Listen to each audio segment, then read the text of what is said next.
Sense पुष्पक्रम की पौधों की वर्गीकीय पहचान के लिए जो है वो पुष्पक्रम जानना, पुष्पक्रम का अध्ययन ये जो है विशिष्ट होता है, विशिष्ट महत्व रखता है। अर्थात शाखाओं पर जो है बहुत से पौधों में अकेले पुष्प लगता है। किसी एक शाखा पर यदि अकेले पुष्प लगता है तो इसे जो है हम एकल पुष्प कहते हैं। और जो पुष्प जो है पौधों के तने के शीर्ष भाग पर लगता है उसे हम शीर्षस्थ पुष्प कहते हैं और एकल शीर्षस्थ कहते हैं। जैसे ये पौधा का तना है और इस तने के यदि इस शीर्ष भाग पर यहाँ जो है कोई पुष्प लग रहा है तो इसे हम एकल शीर्षस्थ पुष्प कहते हैं। जैसे पोस्त के पौधा में जो है तने के शीर्ष भाग पर अकेले पुष्प लगता है, इसलिए इसे एकल पुष्प कहते हैं। और वे पुष्प जो पत्तियों के कक्ष से निकलते हैं, वे पुष्प जो पत्तियों के कक्ष से निकलते हैं, जैसे एक गांठ है और यहाँ से जो ऐसी ये पत्तियाँ कोई निकली हैं तो यहाँ से यदि पुष्प निकल रहा है तो वे पुष्प जो पत्तियों के कक्ष से निकलता है उसे हम कक्षस्थ पुष्प कहते हैं। अकेले निकलता है तो एकल कक्षस्थ पुष्प कहते हैं। ठीक है, तो पुष्प जो है क्या, पुष्प किसे कहते हैं? नहीं, तो हम कहेंगे कि पुष्प क्या है, रूपांतरित परोह है। परोह अर्थात जो शूट सिस्टम होता है, जड़ तंत्र होता है, और जड़ के अतिरिक्त जो मृदा से ऊपर का भाग होता है जिसमें तना आता है, शाखाएं आती हैं, पत्तियां आती हैं, ये सब क्या है, परोह तंत्र के अंतर्गत आती हैं। तो पुष्प जो है एक रूपांतरित परोह है, अर्थात रूपांतरित परोह का जो है मॉडिफाइड रूप ही क्या है, पुष्प है। जब परोह का जो शीर्षस्थ मेरिस्टेम होता है, शीर्षस्थ विभेद्योतक होता है, वो जो है मॉडिफाइड हो जाता है, शीर्षस्थ पुष्प के रूप में जो है मॉडिफाइड हो जाता है। और अधिकांश पौधों पर जो है उनके अधिकांश पौधों पर उनकी शाखाओं पर पुष्प लगने का एक क्रम होता है, एक निश्चित क्रम होता है। तो पुष्प लगने का जो निश्चित क्रम होता है इसे जो है हम पुष्प क्रम कहते हैं। और पुष्प क्रम की जो है शाखा को हम पुष्पाक्ष कहते हैं। नहीं, पुष्प क्रम की जो मुख्य शाखा है जिस पर पुष्प लगा हुआ है उसे हम पुष्पाक्ष कहते हैं, या उसे जो है हम पुष्पावली वृंत भी कहते हैं। पेडंकिल पुष्पावली वृंत, पुष्पावली वृंत, या इसी पुष्पावली वृंत को हम पुष्पाक्ष, पुष्पाक्ष अर्थात क्या भाई, पुष्प का अक्ष, नहीं पुष्प का अक्ष, वह अक्ष जिस पर जो है पुष्प लगा रहता है उसे हम क्या कहते हैं, पुष्पाक्ष कहते हैं। और पुष्प के लगने का जो क्रम होता है, जो व्यवस्था होती है, उसे हम क्या कहते हैं, इनफ्लोरेसेंस कहते हैं, अर्थात पुष्प क्रम कहते हैं। मुख्यतः जो है पुष्प क्रम जो है 4 प्रकार का होता है। एक होता है रेसिमोज या इनडिटर्मिनेट इनफ्लोरेसेंस, दूसरा होता है साइमोज अर्थात डिटर्मिनेट इनफ्लोरेसेंस, और तीसरा होता है स्पेशल इनफ्लोरेसेंस अर्थात विशिष्ट पुष्पक्रम, और चौथा होता है कंपाउंड इनफ्लोरेसेंस अर्थात संयुक्त पुष्पक्रम। नहीं, तो सबसे पहले चलते हैं हम रेसिमोज, रेसिमोज या इसे हम कहते हैं इनडिटर्मिनेट इनफ्लोरेसेंस। नहीं, तो रेसिमोज असीमाक्षी, असीमाक्षी जिसका अर्थ ही निकल रहा है कि जिसकी कोई निश्चित सीमा न हो। नहीं, अर्थात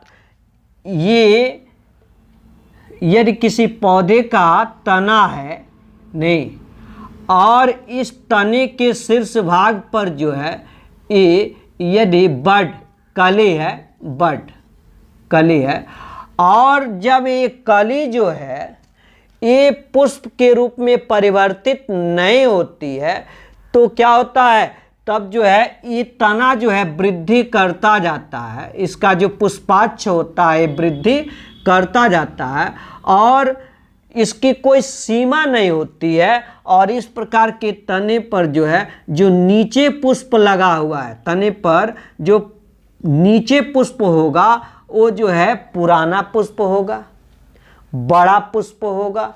जो ऊपर पुष्प होगा इसके तुलना में नया पुष्प होगा, छोटा पुष्प होगा। और इसके पुष्पाक्ष की वृद्धि की कोई सीमा नहीं होती है क्योंकि शीर्षस्थ कलिका पुष्प के रूप में परिवर्तित नहीं हुई है, इसकी कोई सीमा नहीं है, इसलिए इसे असीमाक्षी या रेसिमोज कहते हैं, इनडिटर्मिनेट इनफ्लोरेसेंस कहते हैं। ऐसे इसकी वृद्धि होती जाएगी, इस पर पुष्प लगते जाएंगे, नीचे के पुष्प जो है बड़े होंगे, पुराने होंगे, ऊपर के पुष्प जो है वो छोटे होंगे, नए होंगे। और पुष्प लगने के इस प्रकार के क्रम को हम अग्राभिसारी क्रम कहते हैं, अर्थात ये क्या है, रेसिमोज है। नहीं, अब जो है थोड़ा सिलेबस कम कर दिया है, छाट दिया है नई किताब में कि इसमें भी जो है कई होते हैं कि ऐसे भी असीमाक्षी होते हैं जिनका पुष्पाक्ष क्या हो, लंबा हो, पुष्पाक्ष जिस पर पुष्प लगते हैं। नहीं, ऐसे भी होते हैं जिनका पुष्पाक्ष क्या हो, लंबा हो। ऐसे भी होते हैं जिनका पुष्पाक्ष क्या हो, छोटा हो। नहीं, ऐसे भी होते हैं जिनका पुष्पाक्ष क्या हो, चपटा हो। ठीक है, तो जिनका पुष्पाक्ष लंबा हो, जैसे आप देखे होंगे सरसों का पुष्प देखे होंगे, वो भी क्या है, अग्राभिसारी क्रम है। सरसों के पुष्प में जो नीचे का पुष्प होता है वो पुराना होता है, नहीं, बड़ा होता है और वो वृद्धि करता जाता है और जो है पुष्प जो है उस पर लगते जाते हैं। लेकिन इसका पुष्पाक्ष जिस पर पुष्प लगे हैं, पुष्प वृंत जिसे आप कहते हैं, नहीं, पुष्पावली वृंत या पुष्प वृंत, वो देखते हैं क्या, लंबा होता है। तो पुष्पाक्ष जिनका लंबा हो, ठीक है। ऐसे इसी में पुष्पाक्ष लंबा जो है इसी में आता है स्पाइक। ऐसे भी पुष्प होते हैं जो लगता है कि जैसे यदि उस पुष्प को ऐसे पकड़ के हाथ से जल्दी से खींच दें तो जैसे कांटा चुभता है वैसे चुभने लगता है, तो क्या है, स्पाइक है। नहीं, जैसे देखे होंगे गेहूं में जो है जो पुष्प होता है, आप लोग कहेंगे गेहूं में पुष्पे नहीं होता है, लेकिन गेहूं के बाल को पकड़ के हाथ से ऐसे खींचिए तो लगता है कि कुछ चुभ रहा है, स्पाइक कटीला होता है। नहीं, तो उसका भी पुष्पाक्ष क्या होता है, लंबा होता है। ऐसे है मंजरी, हाँ, उसका भी पुष्पाक्ष लंबा होता है। सहतूत का पुष्प देखते होंगे वो मंजरी कहलाता है, उसका भी पुष्पाक्ष लंबा होता है। कुछ होता है स्थूल मंजरी, अर्थात ये पुष्पाक्ष जो है क्या होता है भाई, फूला हुआ होता है और पुष्प जो है लाइक एक समूह के रूप में जो है ऐसे फूला हुआ दिखाई देता है। नहीं, केले का पुष्प देखते होंगे उसका पुष्पाक्ष क्या होता है, बहुत लंबा होता है। ठीक है, इसी में है कि कुछ ऐसे भी पुष्प अग्राभिसारी क्रम में हैं जिनका पुष्पाक्ष क्या होता है, छोटा होता है। नहीं, जैसे समशिख कैंडिडप्ट, जिस फैमिली का, क्रूसीफेरी फैमिली का ये सरसों है तो उसी फैमिली का कैंडिडप्ट भी है।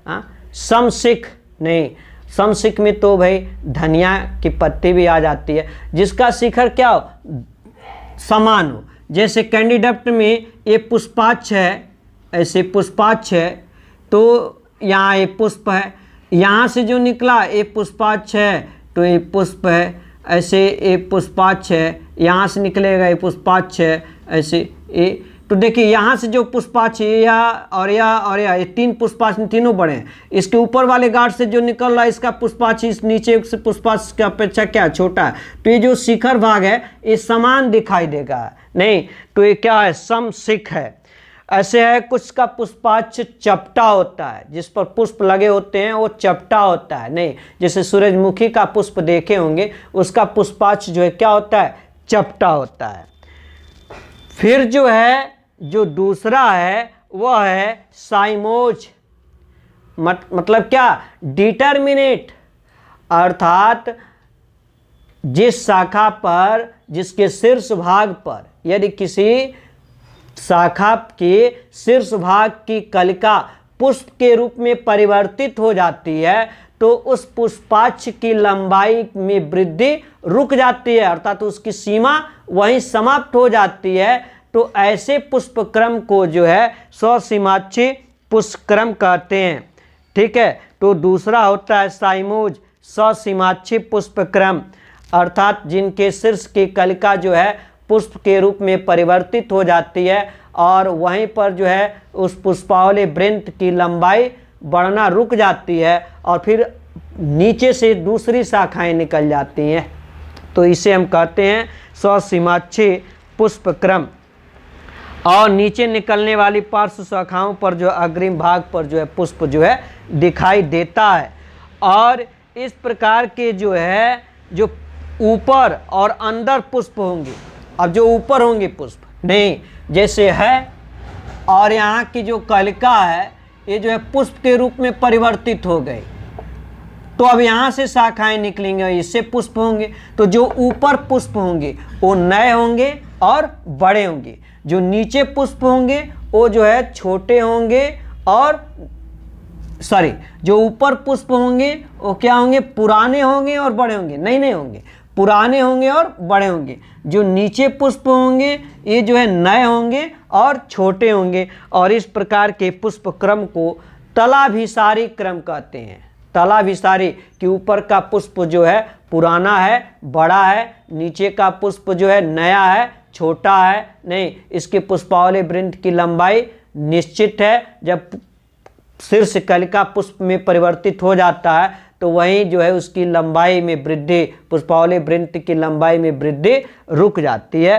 तो इसे हम क्या कहेंगे, स्वसीमाक्षी कहेंगे, समीमाक्षी, डिटर्मिनेट। फिर है विशिष्ट पुष्पक्रम कि इसमें जो है पुष्पावली वृंत जो है विशेष रूपों में परिवर्तित हो जाती है, नहीं तो विशेष रूपों में परिवर्तित हो जाती है। तो इस प्रकार के जो है पुष्पावली पुष्पक्रम को जो है विशिष्ट पुष्पक्रम कहते हैं। इनमें विशेष प्रकार के पुष्पक्रमों को जो है हम ना ही डिटर्मिनेट में रखते हैं ना ही इनडिटर्मिनेट में रखते हैं, इसका क्रम ही जो है विशेष होता है। ठीक है, और फिर होता है संयुक्त पुष्पक्रम कि संयुक्त पुष्पक्रम कंपाउंड इनफ्लोरेसेंस, अर्थात कुछ पौधों में संयुक्त पुष्पक्रम पाए जाते हैं, संयुक्त पुष्पक्रम पाए जाते हैं। इसमें पुष्पक्रम के मुख्य अक्ष एक या एक से अधिक, जो मुख्य अक्ष होता है जिस पर पुष्प लगे होते हैं वही जो है एक या एक से अधिक भागों में विभक्त हो जाते हैं और उन सभी पर जो है पुष्प पाए जाते हैं। तो सबके मेल को हम क्या, संयुक्त पुष्पक्रम कहते हैं। ठीक है, तो ये रहा इनफ्लोरेसेंस पुष्पक्रम। ठीक है।